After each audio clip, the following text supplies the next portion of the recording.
Everything about reality, from our standpoint, is rich and profound. And we live in a world in which that kind of profundity and richness is generally not understood. One of the fundamental characteristics of modernism, as it developed in the West over the last 500 years, was the mentality of reductionism, which means to systematically reduce reality to just a few of its elements and to ignore everything else. So when we begin to talk about Islam and the Islamic realities, then one of the things that we are seeking to do in that is to restore the profundity, to restore the richness, and to remove that reductionist simplicity that is such a common part of the modernist and the postmodernist mentality. This is the nature of our belief. And in fact, all belief in God and the unseen, it involves this appreciation of richness and profundity. A German theologian of the 20th century, Paul Tillich, he has two quotations that I wanted to mention today. And one of them is that Tillich, T-I-L-L-I-C-H, he said, "The atheist is someone who believes that life is shallow." And this is a really good quotation. The atheist is the one who doesn't believe that there's much here or there's much out there. And he also said that the irreligious person is someone who has no object of ultimate concern. They're not really engaged. And I think these are very good quotations. And these are the things that we are searching for. That we do not believe that reality is shallow. We do not believe that our lives are that way. And we do have profound ultimate concerns. But the idea that we could have psychology or psychiatry that only concerns itself with the psyche, and not also with the intellect, and not also with the greater aspects of the nafs, of the self and the soul, and not with the heart, and not with the spirit, and not with the world beyond that. This to us is an absurdity. And again, it reflects the reductionist worldview. The reductionist worldview that is trying to reduce things to some of their elements, and then is seeking to convince itself that in doing this, it's done science. All of you know the stories of Juha. And of course they contain in them a lot of wisdom. And you know the story of Juha when he lost something like a ring. And so he's looking under the light, very, very,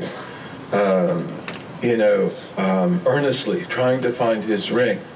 And someone comes up and asks him, "What are you looking for?" And he says, "My ring." And he says, "And where did you lose it?" And he said, "Well, I lost it over there, where it's dark." And he said, "Well, then, you should go over there to look." And he says, "But there's no light." Okay, so this is really the way that a lot of our reductionist sciences are. That we're going to look just at the psyche, but we're not going to look at these other areas which are just as important as that. One of our brothers in Chicago works in emergency medicine. And alhamdulillah, he's a very good brother and very giving and very sincere. And he works in some of the most difficult hospitals in Chicago. One of them is on the west side, the other one's on the south side. And last year, an African-American boy was brought to him in the emergency room. And this boy was maybe around 10 years old. And he was not making eye contact. He was not natural anymore. And his mother, as I recall from the story, said that he had been hypnotized. I don't know where that came from. But our brother, when he looked at the boy, he felt that maybe he's possessed. And he made the mistake of saying that out loud. And one of the nurses said, "Would you like me to go get a crucifix?" And then they brought a psychiatrist, and they brought some other neurological scientist. And they looked at the boy for a few minutes, and then they wrote down that he's schizophrenic. And they began to give him different medicines for schizophrenia. And basically that will now be his file. And there's a good question here about whether this boy will ever have a normal life. What happened to him? Well, I don't have any idea. Many people who know about these things would say that he probably was abused, because this kind of a response often comes with abuse. And of course, even if we say that, God forbid, he was abused, that doesn't mean that other things didn't happen, like demonic possession. Because the fact that abuse happens, that's not the full story. That opens up this vulnerable soul to all other sorts of things. But to me, this story is really important in showing the dilemma that we live in today. You know, of sciences that claim that name for themselves, and really they're not adequate. And these are shubuhat. These are fallacies. And we as Muslims have a civilization that was profoundly concerned with science. It was profoundly concerned with psychology, with medicine, with physical and mental health, with chemistry and physics and everything else. But it sought in that process to get the whole picture together as much as it possibly could. And we were very careful in that process to avoid reductionisms. And we understood that reductionisms can never guide us to what we need to get to. So we live in a world that has a very fragmented view of reality.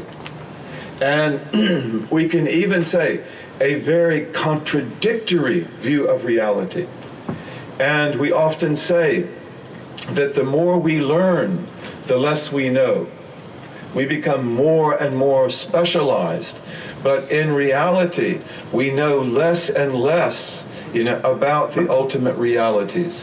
So this is something that we want to keep in mind here.